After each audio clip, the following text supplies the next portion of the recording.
So the biggest thing that happened this week in news is Glen Youngkin out of Virginia won their governor's election. From the Daily Wire, the Republican Party dominated the blue state of Virginia, where Democrat President Joe Biden won by 10 points just last year. A backlash builds to Biden's numerous crises and far-left Democrat policies. Again, this is the Daily Wire, pulled straight from their article. The biggest news of the night was that Republican gubernatorial candidate Glen Youngkin defeated Democrat Terry McAuliffe. Funny story about that. I was actually in basic when Ron DeSantis was running for governor here in Florida, and I asked one of our drill sergeants who won the gubernatorial election in Florida, and she looked at me and goes, huh? But more on that later. Glen Youngkin defeated Democrat Terry McAuliffe, who previously served as the state's governor, with numerous publications calling the race during the early morning hours on Wednesday. Youngkin focused heavily on education and problems with local school boards during his campaign. Yes, we talked a lot about those, and it was good that he did, because it obviously struck a chord, as we're going to see. Since Virginia went blue for Barack Obama in 2008, Republicans have been on a downhill slide, the pace of which quickened during President Donald Trump's administration, the Associated Press reported. The GOP, which hasn't won a statewide race in Virginia since 2009, saw its legislative majority melt away. And Wasserman, who is a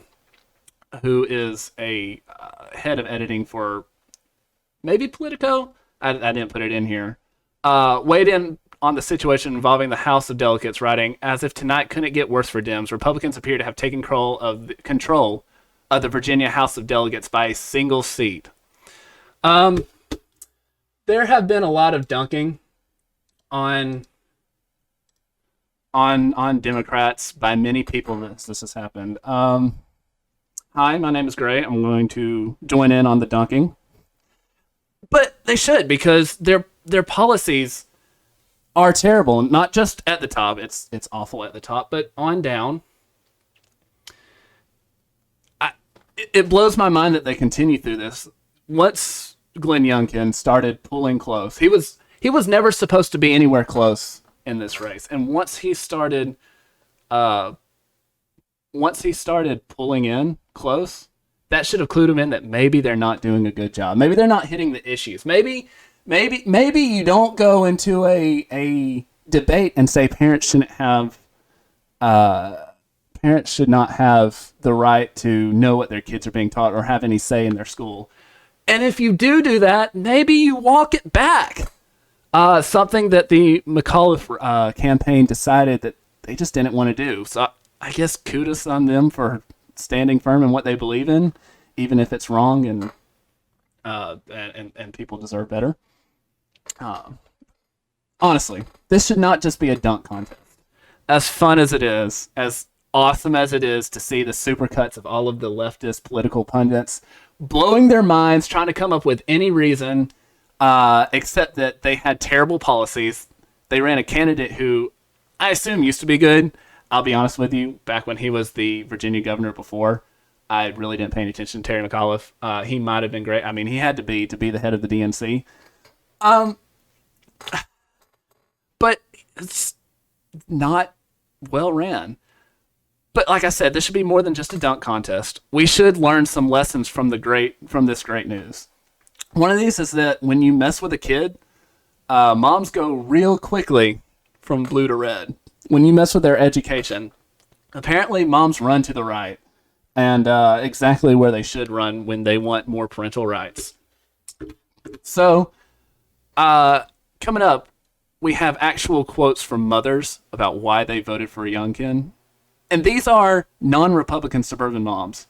Now, just as a side note, I don't normally like using anecdotal evidence on here. I try to use statistical evidence, but as much as possible.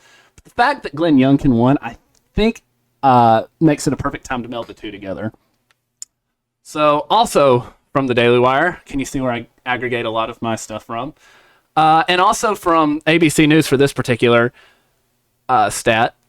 Youngkin won 53-47 in the suburbs, which doesn't seem like a lot, except for just last year, Joe Biden won the suburbs 53-45. It switched between the two parties in just a year. That just goes to show how much the blue agenda is awful. It's awful. And yes, a large reason Youngkin won was because he struck a chord with suburban women. So from the Daily Wire, a group of this is I believe it was a CBS article that they aggregated this from. A group of non-Republican women, suburban moms, told CNN, it was CNN, during a segment that aired on Saturday night that they voted for Republican Glen Youngkin instead of Democrat candidate Terry McAuliffe in last week's elections in Virginia. It's from a woman named Kay Greenwell. Well, parents were very angry during school closures on the teachers' union. And for me, the nail in the coffin was on McAuliffe's last day of campaigning. He brought the head of the teachers' union to his rally, and she spoke, and it was like someone just poked me right in the eye and said, "You think you want to have a say in your education? Well, you're not going to." This goes back directly to what he said at that debate, where parents should not have a say in what their kids learn, should not have a say on what they teach. That was the downfall. That was the very start. It was at that the next day, I believe, that Glen Youngkin started making up ground in the polls. And you think, with him being the former head of the DNC, he might have a little bit of political acumen to know that, hey, maybe I shouldn't do this. Maybe I shouldn't keep pushing this. And apparently you'd be wrong, because this happened on the last day before the election. This happened. Another woman, and I hope I don't mess this name up. Shwana Yashar, spelled SHAWNNAYASHAR. So if I mess that up, let me know. We think our kids are in crisis. The learning loss is real. We're in a situation where our kids are really far behind and they need a lot of help. They need a lot of additional tutoring. They need a lot of additional time after school to help catch them up, and they're still not focusing on that. It's like a situation where you're in front of your house and the driveway is really dirty, but the house is also on fire, and you're using the hose to hose off the driveway instead of putting out the fire on the house. Yeah. That seems right. That seems like that's happening in more than just Virginia. That seems anywhere where state leadership is saying, no, we're not going to help with the kids. We're not going to get them back in. We're not going to get them learning. I mean, you look at the facts. I'm very considering looking up the New York Times facts right now, but we did just a few weeks ago. This thing does not hurt kids who aren't, one, it really doesn't. Two, even if you have comorbidity factors in kids, it very rarely goes after them. What is it, like 700 kids below the age of 18 in a group of 73 million? Something like that.